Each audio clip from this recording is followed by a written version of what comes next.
가두리 양식장은 섬에서도 멀리 떨어져 있기 때문에 작업자들은 먹이를 주기 위해 20여 분을 달려나가는데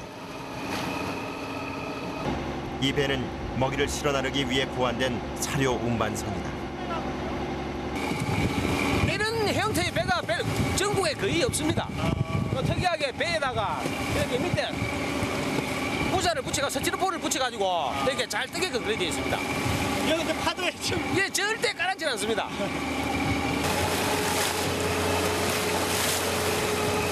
장마철 유난히 거세진 욕지도의 바다.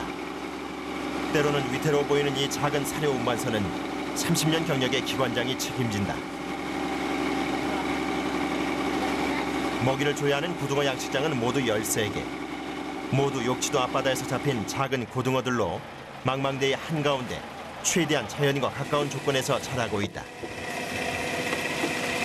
고등어 가두리 양식장의 크기는 직경 20m, 수심 7m. 한 양식장마다 약 3만 마리의 고등어가 자라고 있는데 먹이를 던지자마자 바닷물 표면까지 고등어들이 뛰어오른다.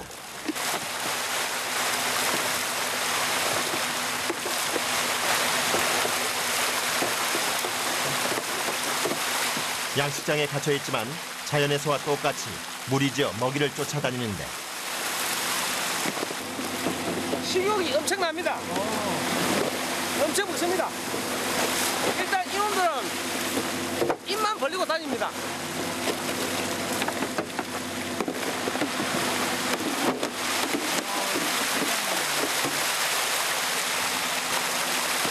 원을 그리며 헤엄치는 것 또한 고등어의 특성이다. 좋은 상품으로 키우기 위해선 꼬박 8개월간 먹이를 줘야 한다.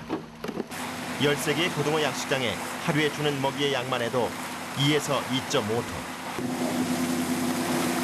조금씩 나눠 던져야 하니 장정 3명이 달려들어도 2~3시간은 쉬이 흘러가는 고된 작업이다.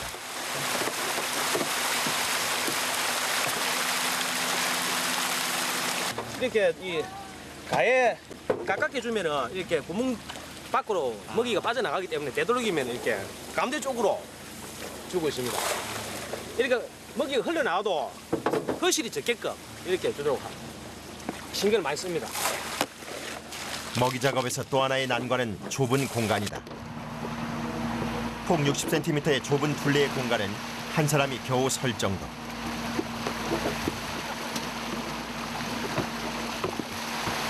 한시도 긴장의 끈을 놓을 수 없다. 더구나 동그랗게 무리지어 헤엄치는 고등어의 특성에 맞게 양식장도 큰 원으로 만들어져 조금만 방심해도 발을 헛디기 십상이다.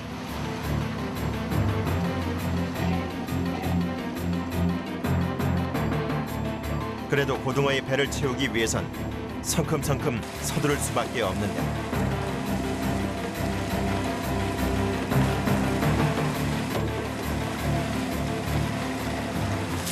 매일 이렇게 주세요?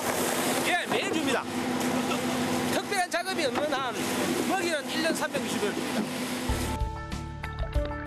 고등어는 계절에 따라 알맞은 수온의 해역을 찾아 떼를 지어 이동하는 계절 회유 어종이다. 난류를 따라 욕지도 앞바다를 회유하던 어린 고등어 떼를 잡아 가두리 양식을 시작한 것이 지난 2000년. 까다롭기로 유명한 고등어 양식의 새로운 길이 열린 것이다.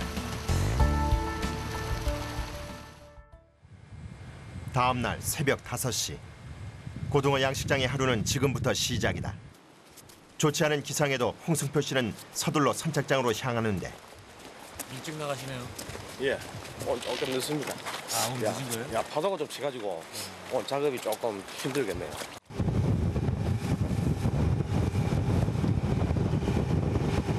거친 파도에도 배의 속도를 늦출 여유가 없다. 고등어 출하 시간을 맞추기 위해서다.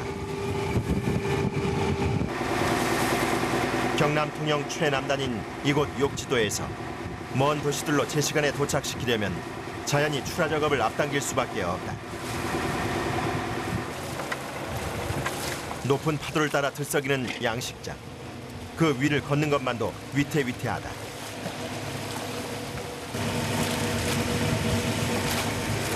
(15년) 이상의 베테랑들도 오늘은 제 실력을 발휘하지 못할 정도인데 고등어를 잡으려면 먼저 둘레 한쪽에 그물을 들어 자연스럽게 고등어들을 한 방향으로 몰리게 만든다.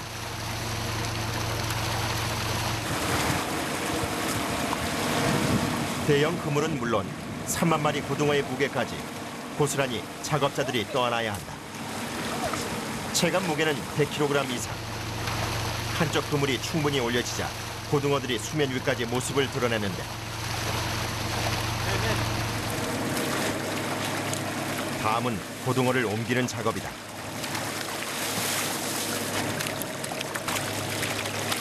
바닷물과 함께 고등어를 담아올려 신속하게 옮긴다. 예민한 고등어는 조금만 스트레스를 받아도 죽기 쉽사. 환경의 변화를 최대한 느끼지 않도록 손발이 척척 맞아야 한다.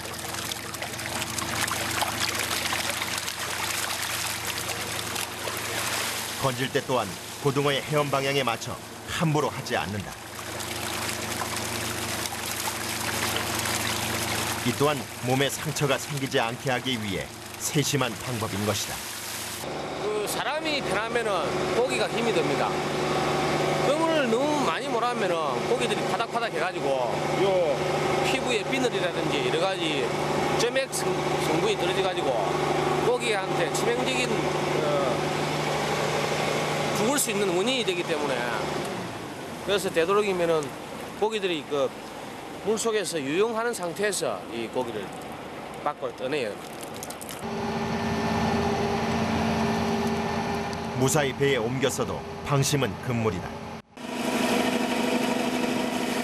고등어가 담긴 통마다 쉴 새 없이 바닷물을 쏟아넣는데 이 또한 산소를 계속 공급해 고등어가 환경 변화를 못 느끼도록 하기 위함이다.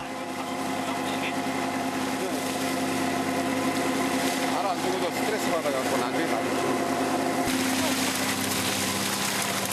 선착장으로 가는 동안 출하선에선 또 하나의 중요한 작업이 이루어진다.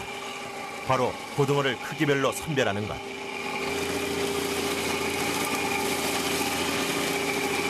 작은 고등어는 다시 양식장으로 돌아가고 조건에 맞는 고등어만 골라내어 출하된다.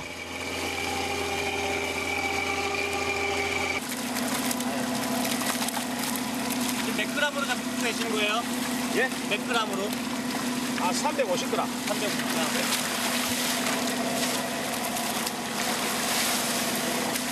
예, 매일 하다 보니까 대충 그리 맞습니다. 드디어 오늘 출하될 고등어들이 선별됐다. 보통 고등어와 달리 욕지도 양식 고등어는 횟감으로 출하된다. 때문에 살아서 목적지까지 도착하는 것이 최대의 숙제. 다시 한번 활어차에 옮길 때에도 정확히 5마리씩 한 통에서 부딪힘 없이 많은 찬손이 뒤따른다.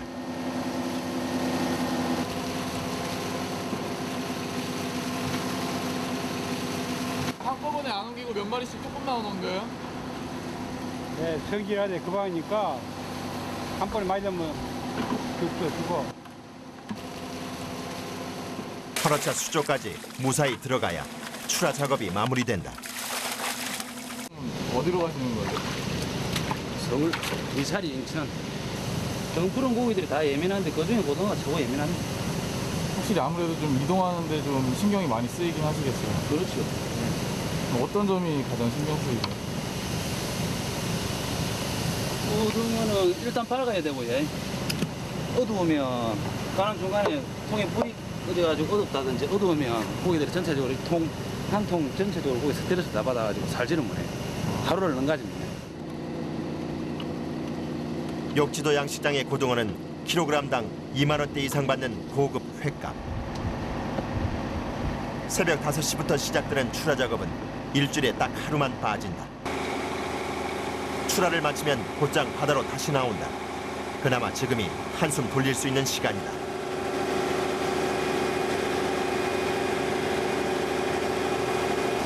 땀을 한번 쭉 빼고 나면은 일단 아마 상쾌합니다. 새벽부터 땀을 한 번씩 내. 예. 그러니까 아침에 한 번, 다음에 점심 때 일과 끝나고 한 번, 다음에 저녁에 마무리하고 한 번. 하루에 요즘에는 샤워를 3번 합니다. 일단 끝나면은 오늘 또 하루 이 고등어 일단 판매가 이 기본이기 때문에 이거는 뭐 실수가 있으면 안 되기 때문에 오늘 또 무사히 마쳤구나 그런 생각도 하고 이제 가면서는 가족들의 생각도 좀 하고 오늘 일가도 좀 대충 이제 계획도 안 잡아보고 이런 식으로 합니다. 이곳 양식장에선 고기를 키우는 것만큼 중요한 일이 하나 있다. 바로 정치망을 이용해 고기를 잡는 것이다. 고기가 많이 잡혀야 양식장에 키울 고기도 늘어나는 만큼 하루에 2번 썰물 때마다 정치망 어업이 이루어진다.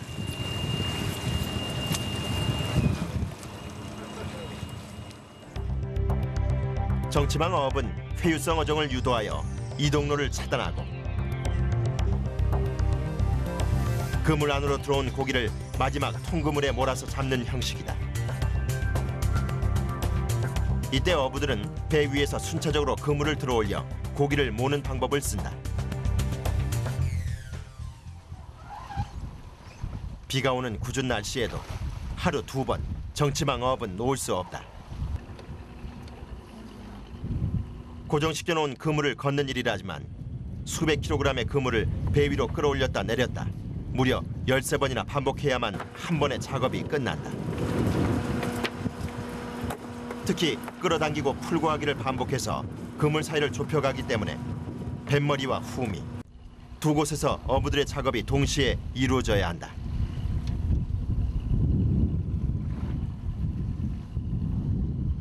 앞뒤 딱 맞춰갖고 거기 가요. 딱딱 단계별로 가야 되니까. 잘 호흡이 안 맞으면 어떻게 돼요? 그물이 찐따 나가고 고기 빠져나가고 그러죠. 이번에는 후미에서 그물을 잡아 올릴 차례다.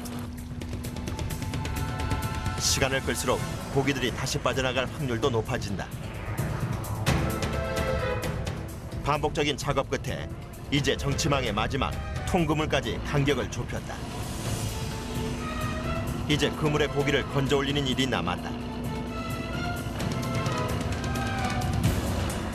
2시간여 동안 모든 에너지를 쏟아 부은 데다 그물의 무게까지 더해져 작업이 더디다. 호흡을 못 맞추면 그물이 쏠리니 힘들다고 나만 뒤처질 수도 없는 상황이다. 파도 칠 때는 예. 파도를 이용해서 거래 당겨요. 파도를 이용해서요? 네. 이 물러갈 때 여기다가 파도 오는 것도 올리고. 이제 끝이 보인다. 남은 힘을 모두 쏟아 그물을 당겨보는데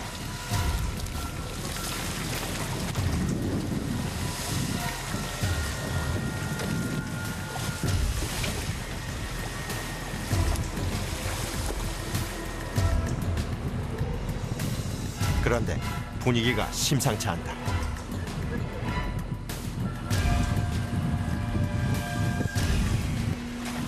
그물 가득 들어있는 것은 바로 해파리.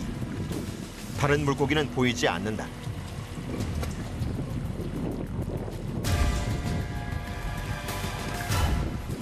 고기를 올리는 힘찬 구령 소리가 나야 할 이곳에 모두 할 말을 잃고 정적마저 감돈다.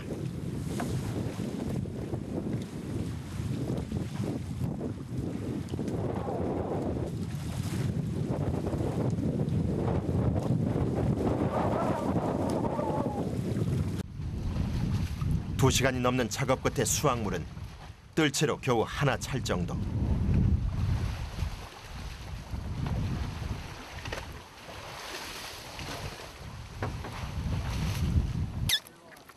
그나마 오징어가 대부분이니 내다 팔아도 돈이 안 된다. 고기가 다 있어야 되는데 이 해파리가 다 있어.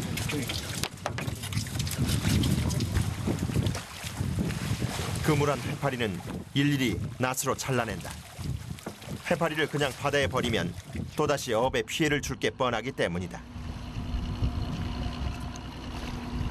고기가 안 잡힌 것도 속이 상하는데 해파리 때문에 일은 더 늘어난다. 한 마리라도 더 없애기 위해 작업은 계속 이어지고 다음 썰물대를 기대하며 그물을 다시 바닷속에 넣는다. 30년간 어업을 해온 최재복 씨. 근래 해파리의 등장이 두렵기까지 하다. 지금은 한참 고등어 날철인데 아지나 고등어 날철인데 올해는 고기도 안 나고 해파리만 들고 좀 7월, 8월, 9월, 10월 때까지는 고기가 많이 잡힐 텐데 올해는 해낭이 영 없어요. 어민들 다 지금. 휴식을 위해 돌아온 숙소에는 특별한 반찬이 오를 준비를 하고 있다. 바로 방어다. 고등어 양식하시는데 고등어 안 드시고 딴 거 드세요? 고등어는 우리 비싸고 또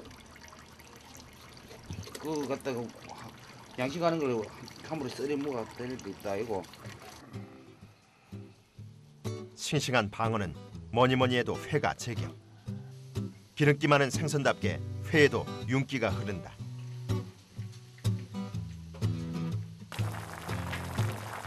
남은 살과 뼈로는 얼큰한 매운탕이 완성된다.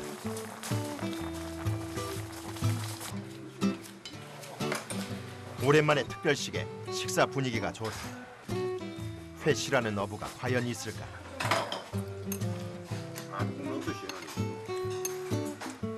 매운탕이 더 맛있네. 싱싱한 회 한 점에 오늘의 피로가 싹 가시는 듯하다. 이거 맛이 괜찮은데요.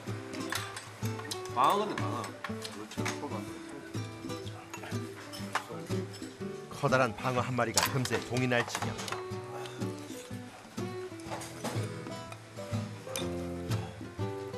아, 물 때 최고 좋죠. 배도 고프죠, 막. 배가 고플 때 막 이 배랑 사랑하고 막 밥안 먹으면 소주 한 잔. 최고 아닙니까? 이렇게 느슨해진 시간에도 지켜야 할 철칙은 있다. 내가 들고 갈게. 아빠는 여기 있어. 아유, 시내 좋다. 소주는 딱 저녁에만 드시나 봐요. 저녁에 이제 밥 먹으면서 한 잔. 시시각각으로 변하는 상황이 돼서 대처를 해야 되기 때문에 술 먹은 상태로 하면 막 큰일 납니다. 사고가 날 수도 있고.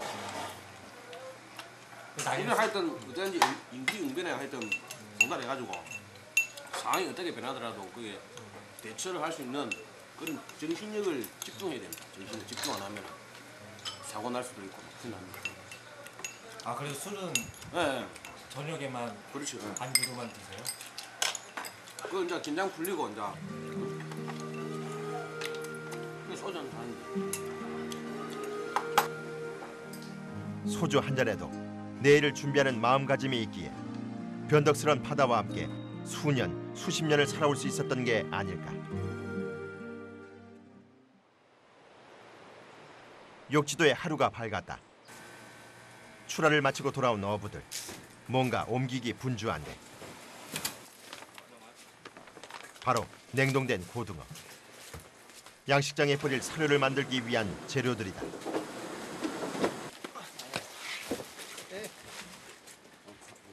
집 넣는 거는 고등어 5개, 크릴 3개 들어가고 어분 들어가고 그다음에 메로 내장 들어가고 그렇습니다. 이게 다 식용입니다. 아, 이게 지금 다 식이에요? 네, 식용인데 사이즈가 좀 작아서 사료로 쓸 뿐입니다, 그냥. 사료를 만드는 방법은 간단하다. 냉동 고등어와 메로의 내장, 여기에 단백질 보충을 위한 특별식 크릴 새우를 함께 넣으면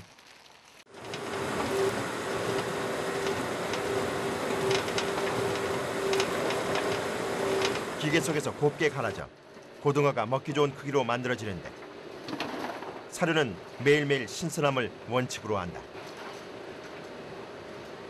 그러니까 뭐 사람보다 더 신경 써야죠, 사실은. 그러니까 최고의 이제 원료를 가지고 제조해가지고 줘야 됩니다. 한 번 이렇게 고기들이 병이 와버리면은 엄청난 손해가 나니까 그 손해가 나기 전에 미리 좋은 걸 먹이면은 결국에는 그만큼 가치를 합니다. 고기도 안 죽고 또 상품성도 좋고 하니까. 사료 만드는 작업이 끝나자마자 양식장에 먹이를 주기 위해 바다로 달려간다. 오늘도 2.5톤의 먹이를 싣고 양식장으로 향하는데 배 위는 발 디딜 틈 없이 고등어 먹이로 꽉 찼다. 바다가 거칠지만 큰 태풍이 몰아치지 않는 한 고등어 양식장에 먹이를 빠뜨리는 날은 없다. 특히 이곳 욕지도 고등어 양식장이 국내 최초, 국내 최대를 자랑하다 보니 양식장 작업자들에겐 자부심과 동시에 늘 더 잘해야 한다는 부담이 함께한다.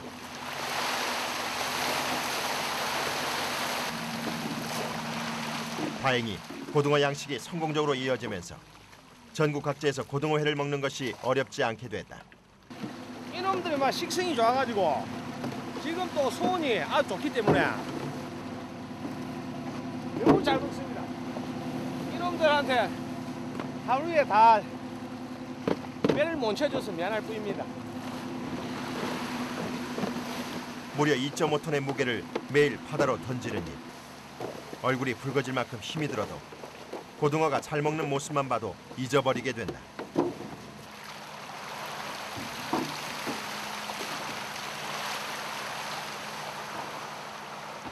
저희들 같은 경우에는 이렇게 거의 매일 이렇게 사료를 만들어 주니까 맛이 그렇게 1년 내내 별 차이가 안 납니다. 오늘은 또 다른 먹이 작업도 홍승표 씨가 맡게 됐다. 종류도 크기도 고등어 먹이와는 확연히 다르다.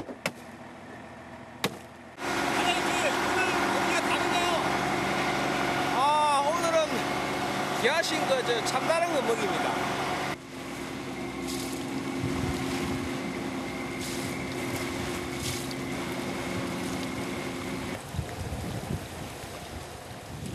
고등어와 똑같이 둥근 형태의 양식장.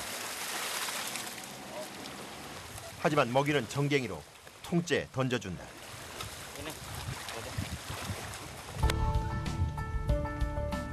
이곳에서 참다랑어를 양식하기 시작한 것은 지난 2007년. 13마리를 잡아 시작한 것이 지금은 250마리로 늘어났다.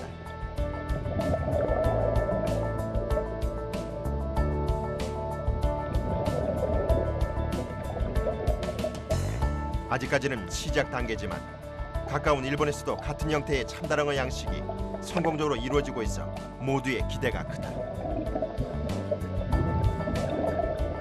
지금 이 칸은 작년도 7월달에 잡힌 칸입니다. 작년 7월달에. 그때는 몇 킬로였는데요? 그때 한 3kg 내외 정도 됐습니다. 근데 지금은 지금은 뭐 10, 한 2, 3kg 정도 됩니다. 이거 언제까지 키우실 생각이 드네요? 이게 상품성이 있으려면은 뭐 보통 60kg, 80kg 이상은 돼야 됩니다. 그래야 한 마리 뭐 200만 원에서 한 500만 원 정도 받을 수 있거든요. 그리고 앞으로 한 3년 정도는 키워야 됩니다. 그래 되면은 어느 정도 상품성도 있고 그다음에 보람도 있고 그렇습니다. 다음 날 넘실대는 파도를 넘어 정치망 어업선이 달려나간다.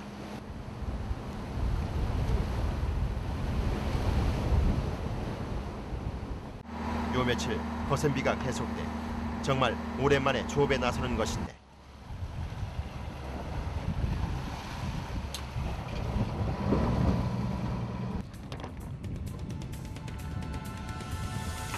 하지만 정치망 가까이 도착하니 힘이 쭉 빠진다. 어업장 바로 위로 둥둥 떠다니고 있는 나무들. 이런 나무들이 떠다니면 그물을 찢기 때문에 사실상 조업이 불가능하다.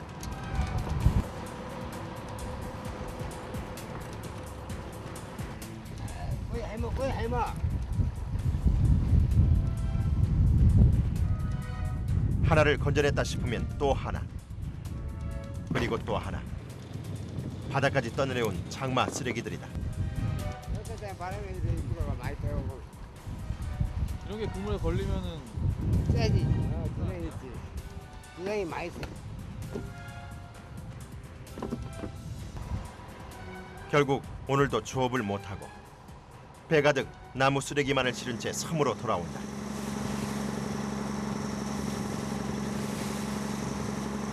오랜만에 태양이 구름 사이로 얼굴을 내밀었다. 조업을 못하는 상황에도 한가로움을 느낄 새가 없는 어부들.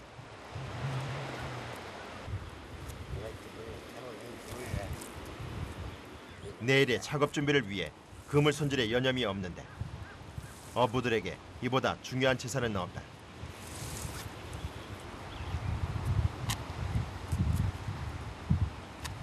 오늘 오래간만에 여유롭게 일하시나요?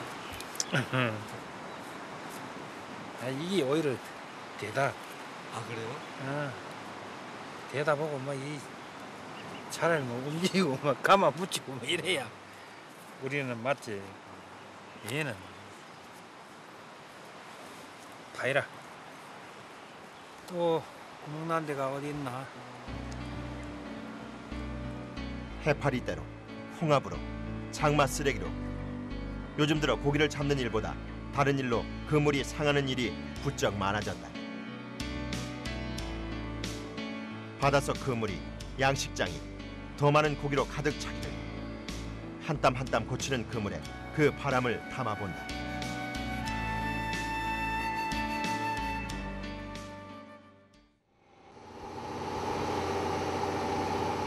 고등어 양식장의 하루가 시작된다. 출하 작업을 위해 양식장으로 가는 길.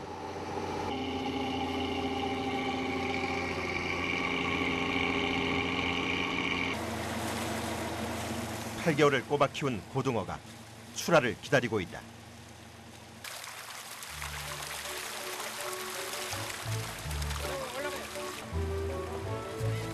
건강하게 키운 만큼 힘도 좋은 고등어들.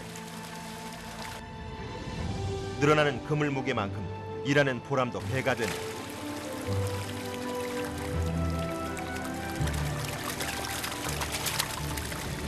이것이 바로 욕지도 앞바다를 지키며 살아가는 힘이 아닐까.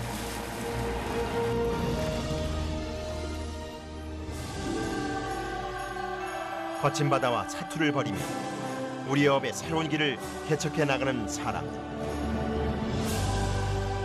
이들이 바로 고등어 양식장 어부들이다.